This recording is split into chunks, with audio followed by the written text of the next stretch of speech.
Voilà, bonjour pour cette nouvelle capsule. L'objectif est d'une part de discuter de la notion de ion polyatomique, qu'est-ce que c'est, et d'autre part de résoudre les exercices 10, 11, 12 et 13 de la page 9. Naturellement, si vous ne les avez pas faits, je vous encourage à d'abord tenter la résolution avant de visionner complètement cette vidéo. Alors, la notion de ion polyatomique, c'est l'occasion de revenir sur ce qu'est un composé ionique.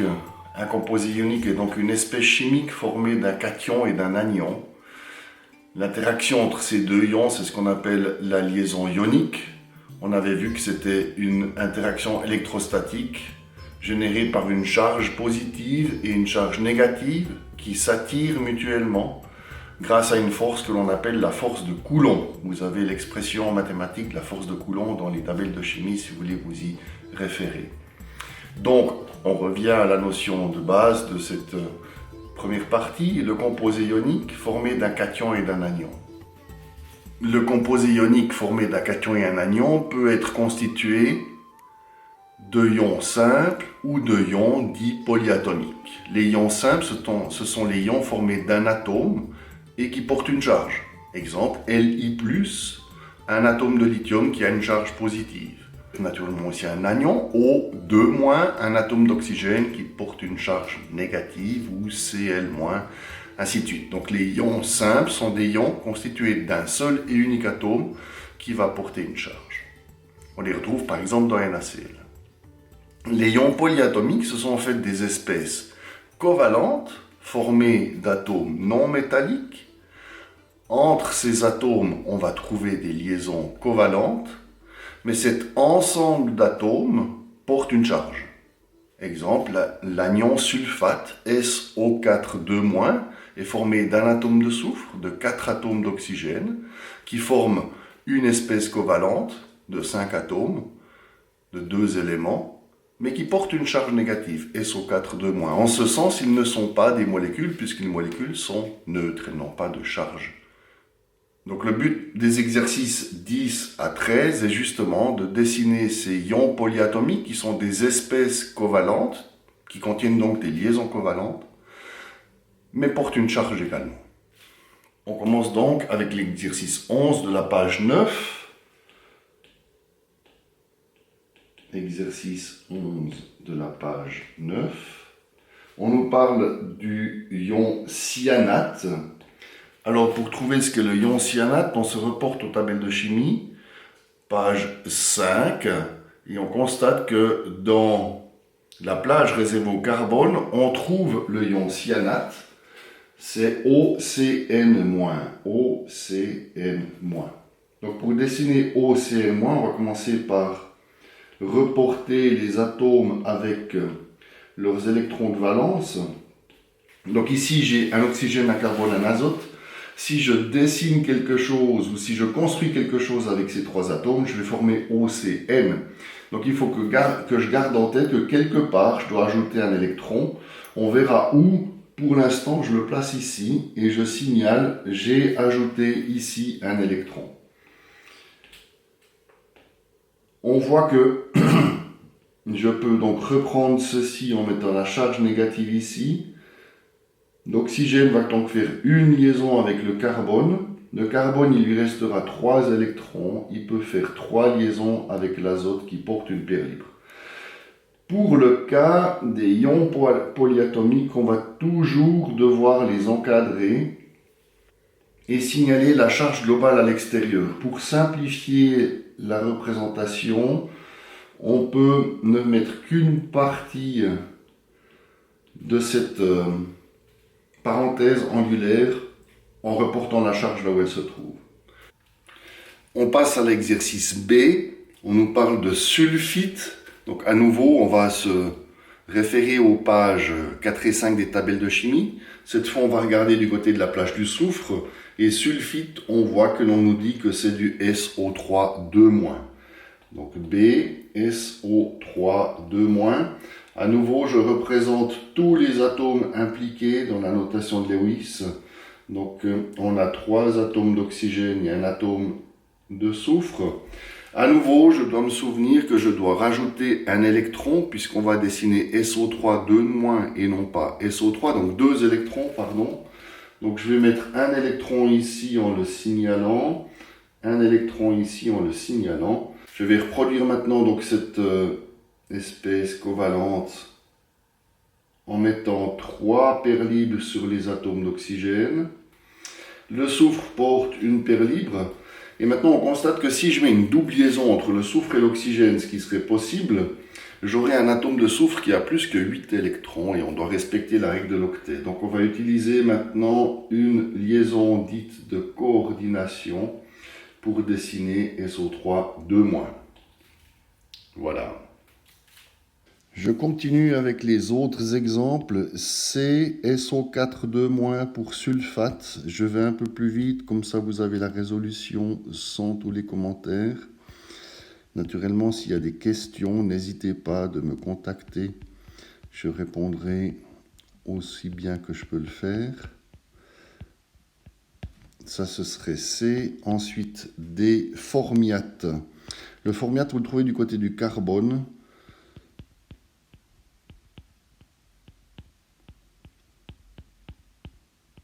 C'est ceci. C'est du HCOO-. Ammonium, c'est NH4+. On a déjà eu l'occasion de le discuter dans une capsule précédente lorsqu'il était question de liaison de coordination. Donc voici l'ammonium. On continue avec F. L'hydroxyde, c'est OH-.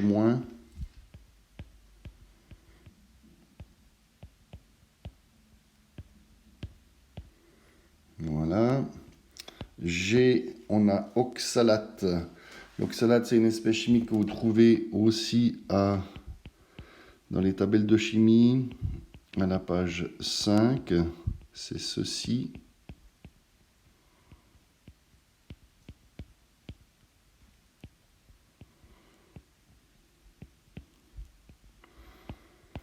H, chlorate. Donc c'est du côté du chlore, c'est ClO3-.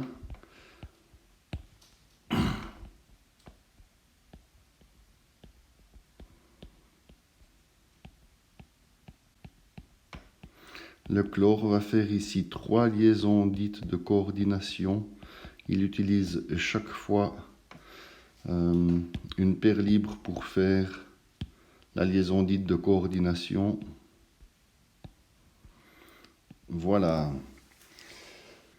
On continue maintenant avec l'exercice 12, toujours de la page 9. Dessiner la formule de Lewis de NO2. NO2, c'est un peu un faux ami quelque part, parce qu'il ne permet pas de respecter la règle de l'octet. C'est ce qu'on appelle un radical. Les radicaux, de manière générale, ce sont les espèces chimiques qui possèdent un électron célibataire. L'électron célibataire, il est donc ici. Ce sont des espèces peu stables parce qu'ils ne respectent pas la règle de l'octet.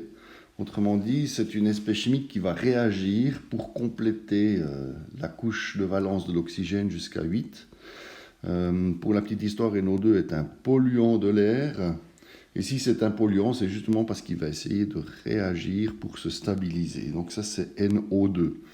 NO2-, on a résolu le problème d'instabilité en mettant un électron de plus sur l'oxygène. Et cette fois, on voit qu'on a affaire à une espèce qui est un ion polyatomique, mais qui est stable cette fois. NO3-. Alors on peut déduire NO3- de la structure de NO2-. Il s'agit d'ajouter un oxygène de plus. Pour le faire, on a besoin de recourir à une liaison dite de coordination, sinon on dépasse la règle de l'octet. On continue avec ClO-.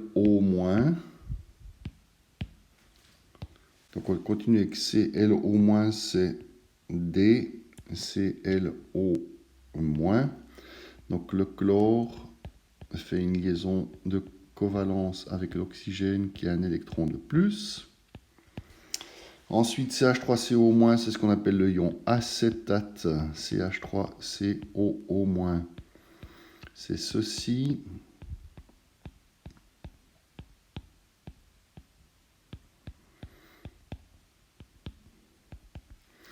Je profite pour vous dire que chaque fois que vous avez COO- ou COOH, ça correspond à une organisation que je redonne ici. Ça vaut la peine de l'avoir intégré et d'être quitte d'essayer de reconstruire le tout à partir des atomes pour gagner du temps. Ce sont des ensembles d'atomes que l'on retrouve régulièrement. Ça s'appelle la fonction acide carboxylite et la fonction carboxylate. FO2-, c'est donc ceci. C'est un atome d'oxygène qui a été enrichi de 2 électrons.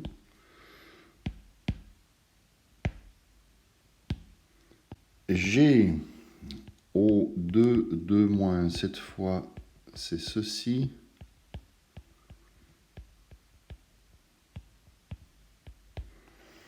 Et H, alors c'est une molécule qui ne respecte pas la règle que je vous ai donnée, qui prétend que 2 atomes d'un même élément ne vont pas se relier l'un à l'autre.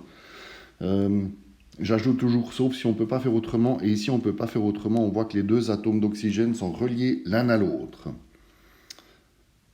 Ok, on continue maintenant avec l'exercice 13, toujours de la page 9. ACLO-, ben je crois que je viens de le dessiner, je le refais une autre fois. BClO2-, donc on doit utiliser une paire libre de l'oxygène pour faire une liaison avec le chlore. C'est donc une liaison dite de coordinance ou dative ou coordinative. ClO3-.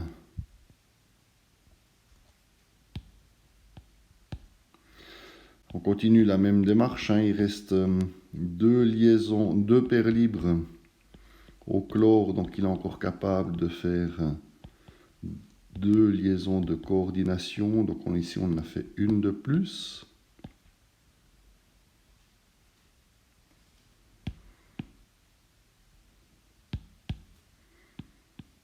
Là,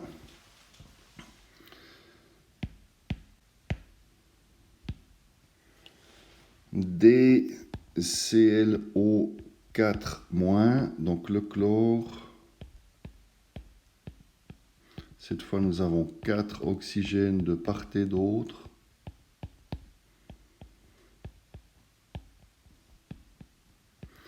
Avec 3 liaisons dites de coordination ou dative ou coordinative. Et maintenant, on change un tout petit peu de type de représentation avec ECaCO3. Donc, on a une espèce ionique. D'une part, on a Ca2+, il n'y a rien d'autre à dessiner que ceci. Puisque le calcium avait 2 électrons de valence, il les a perdus. Il ne reste donc plus que ceci.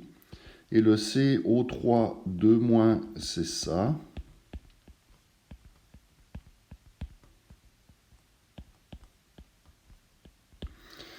Et ici, en fait, il n'y a rien.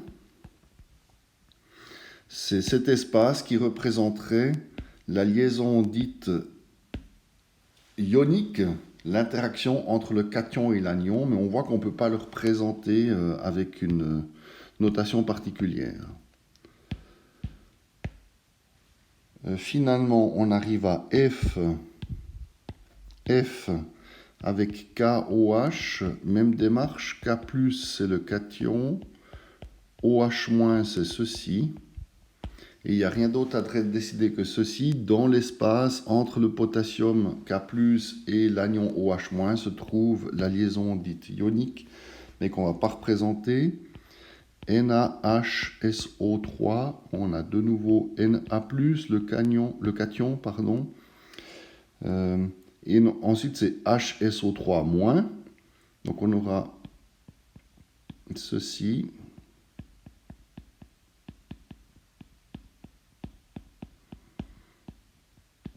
Ça, c'est HSO3-.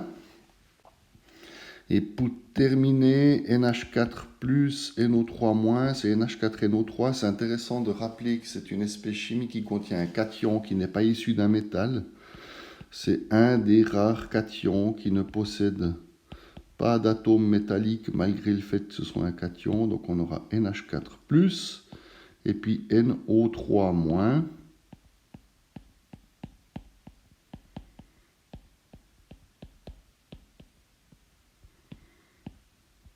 Voilà, c'est allé vite, il y avait beaucoup d'informations. Je vous laisse revenir vers moi si vous avez des questions.